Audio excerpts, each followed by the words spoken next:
Hello नमस्कार दोस्तों, मैं हरीश मिश्रा स्वागत करता हूं आप सभी का फाइन आर्ट एजुकेशन पॉइंट के इस प्लेटफॉर्म पर। डिजिटल बोर्ड में कुछ खराबी होने के कारण क्लासेस नहीं हो पा रही हैं और थोड़ा उसमें और भी समय लग सकता है, इसलिए जब तक वो नहीं बन जाता है तब तक हम इस तरीके से भी अपना रिवीजन कर सकते हैं। तो जो लोग इस चैनल से जुड़ करके अपनी तैयारी को या रिवीजन करना चाहते हैं वो जुड़ सकते हैं। तो चलिए शुरू करते हैं अपनी आज की क्लास। उसी तरीके से कम समय में ज़्यादा प्रश्नों को सॉल्व करेंगे। पहला प्रश्न है, मोहनजोदड़ो में पाए गए पुजारी राजा का वक्ष किससे बना था? दिए गए विकल्पों में से पहचान करें। यानी कि मोहनजोदड़ो से जो दाढ़ी वाला योगी, जिसे पुजारी राजा भी कहा जाता है, उसकी जो मूर्ति थी वो किस पत्थर से बनी थी? तो हमें पता है कि वो मूर्ति सेलखड़ी पत्थर से बनी थी। राइट आंसर हो जाएगा सेलखड़ी, ऑप्शन नंबर बी हो जाएगा। नेक्स्ट क्वेश्चन देखते हैं, दुशाला ओढ़े योगी की मूर्ति किस खुदाई से प्राप्त हुई थी? किस नहीं, कहाँ की खुदाई से होना चाहिए? तो ये वही है, दुशाला ओढ़े योगी, दाढ़ी वाले योगी की ही बात की जा रही है। तो ये हमें मोहनजोदड़ो से प्राप्त हुई थी। मोहनजोदड़ो स्नानागार के पूर्व दिशा में स्थित स्तूप का निर्माण किस काल में किया गया था? तो मोहनजोदड़ो के पूर्व दिशा में जो एक स्तूप मिला है खुदाई में, उसे हम देखेंगे वो कुषाण काल का स्तूप है। लेकिन समझने वाली बात यह है कि भाई सिंधु घाटी सभ्यता के समय स्तूप तो बनते नहीं थे, स्तूप का प्रचलन तो बहुत बाद में हुआ और कुषाण काल तो बहुत बाद का है। तो बात यह है कि उस लोकेशन में प्राप्त हुआ है, वो सिंधु घाटी सभ्यता के समय का नहीं है। यानी कि मोहनजोदड़ो के स्नानागार के पूर्व दिशा में बाद में कुषाण राजाओं के शासनकाल में एक स्तूप बनवाया गया था। राइट आंसर ए हो जाएगा। नेक्स्ट क्वेश्चन, सैंधव सभ्यता का प्रसिद्ध स्नानागार कहाँ से मिला है? स्नानागार वही मोहनजोदड़ो से। प्रथम कांस्य प्रतिमा किसकी है? नृत्यांगना। जो नर्तकी की मूर्ति है वो पहली कांसे की बनी प्रतिमा मानी जाती है। तो राइट आंसर ए हो जाएगा। मोहनजोदड़ो से प्राप्त पशुपति मोहर की आकृतियों को दर्शाती है। यानी मोहनजोदड़ो से जो हमें पशुपति शिव वाली मोहर प्राप्त हुई है वो हमें पशुओं से घिरे हुए योगी शिव की छवियों को दर्शाती है। राइट आंसर हो जाएगा ए। नेक्स्ट, डोंगरा विधि संबंधित है।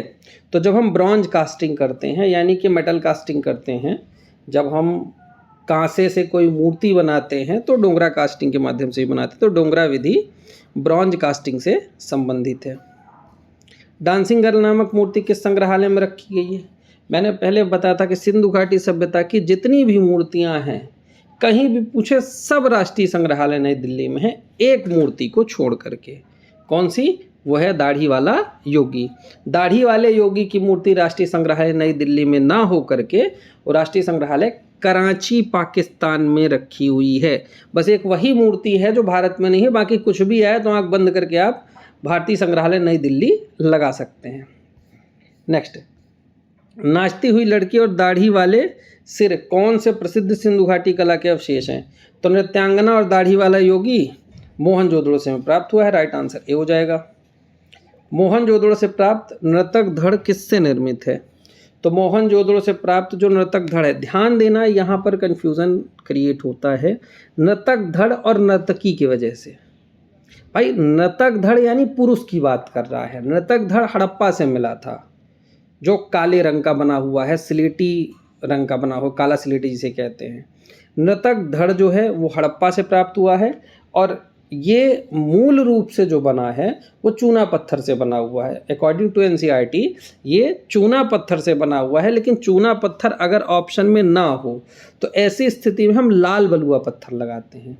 अगर लाल बलुआ पत्थर भी ऑप्शन में नहीं है तो ऐसी स्थिति में फिर हम टेराकोटा लगाएंगे। तो यहाँ दिए गए विकल्पों में से टेराकोटा सही माना जाएगा। ठीक है, सॉरी, इस प्रश्न में ही गलती है। थोड़ा गलती क्या है कि मोहनजोदड़ो से प्राप्त नर्तक धड़ कह रहा है। तो पहली बात तो प्रश्न ही गलत है ये, क्योंकि मोहनजोदड़ो से प्राप्त नर्तक धड़ नहीं था, हड़प्पा से प्राप्त नर्तक धड़ होना चाहिए। तो ये प्रश्न ही गलत है, प्रश्न ही गलत है, वो ऑप्शन भी गलत है। ठीक है, और अगर नर्तक धड़ की बात करें, नर्तक धड़ हड़प्पा से प्राप्त हुआ था और वो काला स्लेटी चूना पत्थर से निर्मित है, राष्ट्रीय संग्रहालय नई दिल्ली में रखा हुआ है। तो इस प्रश्न को कट कर लीजिएगा। नेक्स्ट, मोहनजोदड़ो के विशाल स्नानागार की क्रमशः लंबाई, चौड़ाई और ऊंचाई कितनी है? तो इस ये जो प्रश्न पूछा गया था इसका ऑप्शन ए और ऑप्शन बी दोनों सेम है, यानी सेम टू सेम 1170 मीटर गुणे 690 गुणे 240। तो इसका जो राइट आंसर है वो आप ए मान लो चाहे बी मान लो, दोनों सेम ही ऑप्शन है, तो राइट आंसर ए कर देंगे।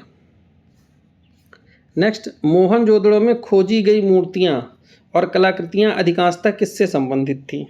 मोहनजोदड़ो में खोजी गई मूर्तियाँ और कलाकृतियाँ अधिकांशतः समाज के उच्च वर्ग से संबंधित थीं। राइट आंसर हो जाएगा समाज के उच्च वर्ग से, क्योंकि जो नर्तकी की मूर्ति थी, जो दाढ़ी वाले योगी की मूर्ति है, ये सब मोहनजोदड़ो के एचआर क्षेत्र से प्राप्त हुई थी। एचआर क्षेत्र मतलब दुर्ग टीला, और दुर्ग टीला में कौन रहता था? समाज का उच्च वर्ग। इसीलिए सारी मूर्तियां समाज के उच्च वर्ग से संबंधित थीं। तो राइट आंसर हो जाएगा उच्च वर्ग से डी। सिंधु घाटी सभ्यता की खुदाई करते समय पाई गई नृत्य करती लड़की की मूर्ति किस सामग्री से बनी है? कांसे से। मोहनजोदड़ो के खंडहर किस नदी के तट पर पाए गए हैं? तो मोहनजोदड़ो जो है हड़प्पा रावी नदी के किनारे और मोहनजोदड़ो सिंधु नदी के किनारे। तो राइट आंसर ए हो जाएगा। मोहनजोदड़ो शब्द का क्या अर्थ है? मोहनजोदड़ो का शाब्दिक अर्थ होता है मृतकों का टीला, तो मृतकों का स्थान यहाँ पर राइट आंसर हो जाएगा ए। नेक्स्ट क्वेश्चन, सिंधु घाटी से वृषभ मोहर किससे बनी है? मोहर जितनी भी हैं सब बनी है सेल खड़ी से। सेल खड़ी ऑप्शन में हो तो सेल खड़ी लगाना है, अगर सेल खड़ी ऑप्शन में नहीं है तो ऐसी स्थिति में टेराकोटा लगाएंगे। तो यहाँ सेल खड़ी ऑप्शन में है, राइट आंसर ए हो जाएगा सेल खड़ी। प्रसिद्ध समकालीन भारतीय मूर्ति शिल्प खड़ी हुई स्त्री बना है, तो खड़ी हुई स्त्री भी कांसे की ही बनी है, राइट आंसर सी हो जाएगा। सिंधु घाटी सभ्यता की कांस्य मूर्तियां तकनीकी से ढाली गई हैं, तो सिंधु घाटी सभ्यता से प्राप्त कांस्य मूर्तियां जो हैं वो मोम निकाल कर बनाने की विधि यानी लॉस्ट वैक्स प्रोसेस से बनाई गई हैं, राइट आंसर बी हो जाएगा। नेक्स्ट क्वेश्चन, मोहनजोदड़ो से प्राप्त प्रसिद्ध मूर्ति शिल्प मातृ देवी किस सामग्री से बना है? तो मातृ देवी की मूर्तियां मृण मूर्ति हैं, यानी कि मिट्टी से बनाई गई हैं, और मृण मूर्ति अगर ऑप्शन में ना हो तो ऐसी स्थिति में हम टेराकोटा लगाएंगे। तो मृण मूर्ति अगर ऑप्शन में है तो राइट आंसर डी हो जाएगा। नेक्स्ट क्वेश्चन, मोहनजोदड़ो से प्राप्त नर्तकी की मूर्ति किस सामग्री से बनी है? तो कांस्य से। शिवा मोहर कहाँ से मिली है? पशुपति शिव वाली मोहर मोहनजोदड़ो से प्राप्त हुई थी, राइट आंसर ये। शिवा मोहर पर इनमें से क्या नहीं उकेरा गया है? तो शिव मोहर में हाथी, चीता, गेंडा, भैंसा, हाथी, चीता, गेंडा, भैंसा 4 चीज़ें बनाई गई हैं। तो गेंडा भी है, घोड़ा नहीं है। पहली बात तो सिंधु घाटी सभ्यता के लोग घोड़े से अनजान थे, इसलिए राइट आंसर यहाँ पर घोड़ा हो जाएगा। घोड़ा नहीं है, गेंडा भी है, भैंसा भी है और हाथी भी है। नेक्स्ट, भरहुत ग्राम में स्थित है। भरहुत जो है ये सतना में स्थित है, राइट आंसर डी। गांधार कला का विकास किस काल में हुआ? कुषाण काल में गांधार और मथुरा 2 कलाओं का विकास हुआ था। मूर्तियों में शिरोवस्त्र को क्या कहा जाता है? मूर्तियों में शिरोवस्त्र को उषडीस कहा जाता है। जो सिर पे कपड़े बांधे जाते थे उसे उषडीस कहा जाता था, राइट आंसर ए। सही कालक्रम क्या है? मौर्य, कुषाण, पहले मौर्य आएंगे, फिर शुंग आएंगे, फिर कुषाण आएंगे, फिर गुप्त आएंगे। मौर्य, शुंग, कुषाण, गुप्त, राइट आंसर डी हो जाएगा। स्तूप के अवशेषों को स्थानांतरित कर दीर्घा पुनः निर्माण किया गया। स्तूप के अवशेष को स्थानांतरित कर पुनः निर्माण किया गया। इसका जो है ये क्वेश्चन अधूरा है। ये भरहुत स्तूप के अवशेषों को स्थानांतरित कर प्रश्न होना चाहिए। तो भरहुत में अगर हम भरहुत देखने जाएं तो वहाँ हमें कोई भी स्तूप देखने को नहीं मिलता है, क्योंकि उसके जो खंडहर थे, उसके जो टूटे हुए अवशेष थे, उन सभी अवशेषों को भारतीय संग्रहालय कलकत्ता में संग्रहित करके रखा गया है।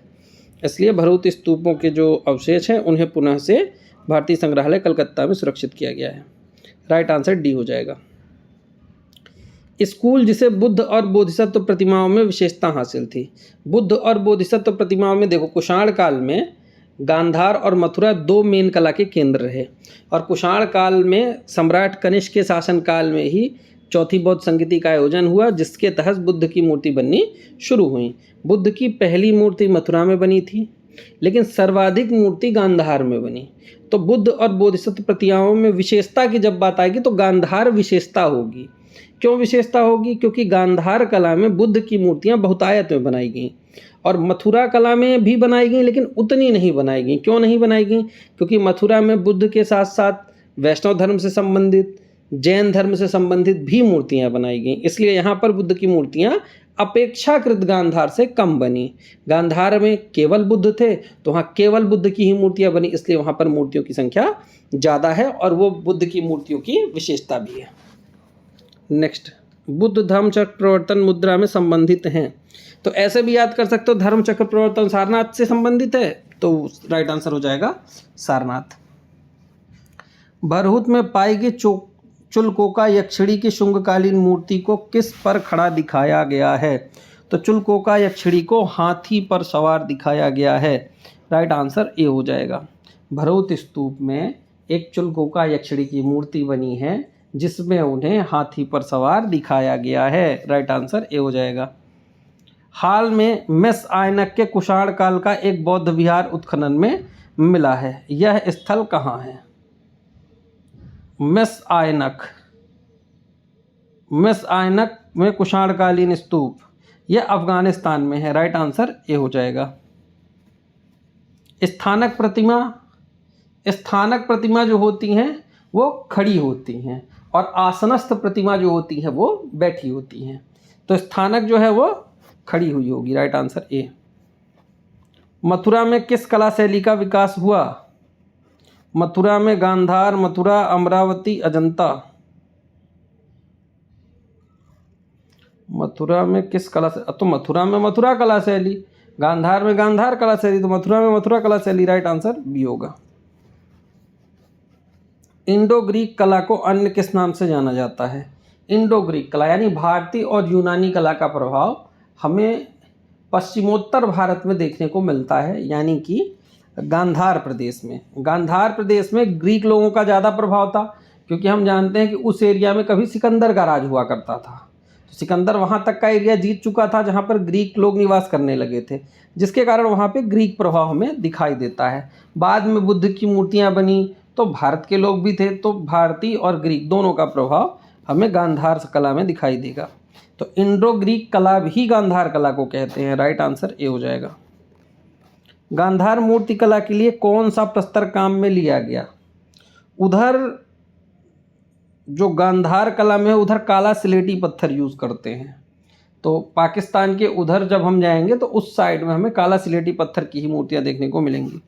राइट आंसर बी हो जाएगा। नेक्स्ट देखेंगे, किस शैली में भगवान बुद्ध के केश तथा मूँछों से युक्त बनाया गया है?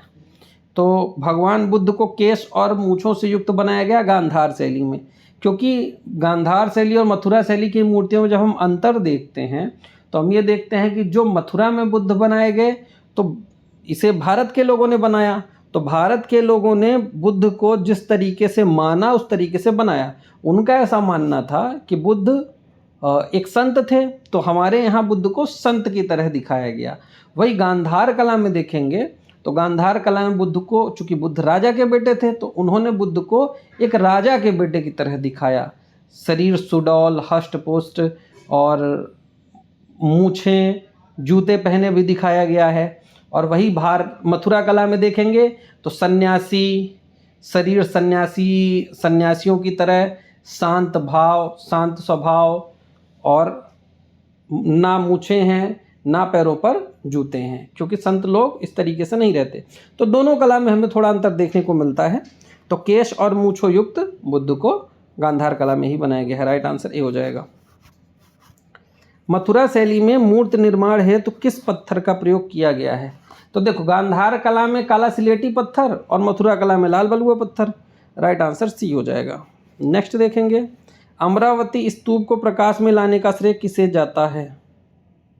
अमरावती स्तूप को प्रकाश में लाने का श्रेय कर्नल मैकेंजी को जाता है। राइट आंसर डी हो जाएगा।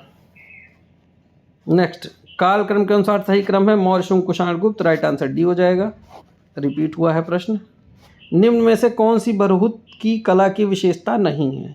भरहुत स्तूप की लोक कला, जातक कथाएं, बुद्ध के जीवन से संबंधित दृश्य और पशु जगत। तो इसका जो राइट आंसर है वो है बुद्ध के जीवन से संबंधित दृश्य। क्योंकि बुद्ध ने कहा था कि मेरी चित्र या मूर्ति मत बनाना। और ये शुंग काल में भाई बुद्ध की मूर्ति बननी शुरू हुई कुषाण काल में, तो मौर्य के बाद शुंग, शुंग के बाद कुषाण आए हैं, यानी इस काल के बाद बुद्ध की मूर्तियाँ बननी शुरू हुई हैं। तो शुंग काल में बुद्ध की मूर्तियाँ बनती ही नहीं थी, तो इसीलिए हमें बुद्ध के जीवन संबंधित दृश्य हमें वहाँ पर देखने को नहीं मिलते हैं। Right answer C. General Taylor, Major Cole, General Sir John Marshall और मोहम्मद हमीद कुरैशी आदि विद्वान ने किस स्तूप की खोज, स्तूप के संरक्षण करने में योगदान दिया? तो टायलर, रायलट, इनके बारे में हमने पढ़ा था, सांची स्तूप के खोज करता है। नेक्स्ट देखते हैं, उस अंग्रेज व्यक्ति का नाम बताए जिसने अमरावती स्तूप को प्रकाश में लाने का श्रेय है। तो कर्नल मैकेंजी को अमरावती स्तूप को प्रकाश में लाने का श्रेय दिया जाता है। राइट आंसर ए हो जाएगा। नेक्स्ट, भरहुत स्तूप संबंधित है। भरहुत स्तूप को हम देखेंगे कि शुंगकालीन स्तूप माना जाता है। राइट आंसर ए हो जाएगा। कुषाण वंश के शासनकाल में मूर्तिकला निम्नलिखित में से कहाँ पल्लवित एवं पुष्पित हुई? तो कुषाण वंश में मुख्य रूप से दो मूर्तिकला के केंद्र थे, एक गांधार, एक मथुरा। तो ये दो तो रहेंगे ही, लेकिन इसमें 3 ऑप्शन पूछ रहा है, तो गांधार और मथुरा, ए और बी। तो यहाँ right answer A B C D. तो राइट आंसर केवल ए और केवल बी। राइट आंसर सी हो जाएगा यहाँ पर, कि गांधार और मथुरा यही कुषाण काल में दो मूर्तिकला के केंद्र थे। बुद्ध न्याय की शिक्षा देते हुए यानी धर्म चक्र प्रवर्तन मुद्रा में संबंधित, धर्म चक्र प्रवर्तन सारनाथ में हुआ था, तो राइट आंसर सारनाथ हो जाएगा। बुद्ध के जीवन की मुख्य घटनाओं से जुड़े स्थानों को सही अनुक्रम में लगाइए। तो इसमें लुम्बिनी में उनका जन्म हुआ था और कुशीनगर में मृत्यु, तो राइट आंसर डी है। लुम्बिनी में जन्म हुआ, बोधगया में ज्ञान की प्राप्ति की, सारनाथ में पहला ज्ञान दे करके, पहला उपदेश दे करके धर्मचक्र प्रवर्तन किया, और उसके बाद कुशीनगर में उनकी मृत्यु हुई। तो राइट आंसर डी हो जाएगा। सुल्तानगंज से पाई गई गुप्त काल की तांबे की बुद्ध प्रतिमा किस मुद्रा में है? तो सुल्तानगंज से प्राप्त जो है वो धर्मचक्र प्रवर्तन मुद्रा में है। सुल्तानगंज से जो प्राप्त है वो एक तो स्थानक है, खड़ी हुई है, और अभय मुद्रा में है। उनका एक हाथ अभय मुद्रा में। सुल्तानगंज से प्राप्त तांबे की बुद्ध प्रतिमा अभय मुद्रा में होगी। राइट आंसर सी होगा इसका। कुषाण सम्राट कनिष्क की आवक्ष प्रतिमा किस संग्रहालय में रखी गई है? तो कनिष्क की आवक्ष प्रतिमा हमें मथुरा संग्रहालय में देखने को मिलती है। राइट आंसर मथुरा संग्रहालय होगा। पुरातत्व संग्रहालय मथुरा, ऑप्शन नंबर डी। चित्रों के सृजन को कालक्रम में चुनिए। तो जब कालक्रम में हम चुनेंगे तो प्रस्तर चित्र सबसे पुराना होगा, तो राइट आंसर इसका डी होगा। फ्रियान बलाल द्वारा समर्पित मथुरा का बोधिसत्व प्रसिद्ध कुषाण मूर्ति किस संग्रहालय में रखी गई है? फ्रियान बलाल द्वारा समर्पित मथुरा का बोधिसत्व, तो ये फ्रियान बलाल वाला पुरातत्व संग्रहालय सारनाथ में देखने को मिलेगी। राइट आंसर सी हो जाएगा। तो इस प्रकार हमारी ये 50 प्रश्नों की सीरीज़ कम समय में ख़त्म हुई। मिलेंगे नए वीडियो में नए प्रश्नों के साथ। आप सभी इस तरह का वीडियो अभी हम आगे कंटिन्यू कर सकते हैं, इसका फीडबैक आप ज़रूर देना, क्योंकि जब तक स्टूडियो सही नहीं हो जाता है तब तक लाइव क्लासेस तो नहीं हो पाएंगी। इस तरीके से हम अपनी क्लास को आगे कंटिन्यू कर सकते हैं। तो सभी अपना फीडबैक ज़रूर दें कि इस तरीके से क्लास की जाएँ, आगे की जा सकती हैं, या फिर आप सभी अपने हिसाब से तो तैयारी करते रहें जैसा मैं हमेशा कहता हूँ, और हमारे साथ बने रहना चाहते हैं तो इस तरीके से आपको वीडियो मिलते रहेंगे। धन्यवाद।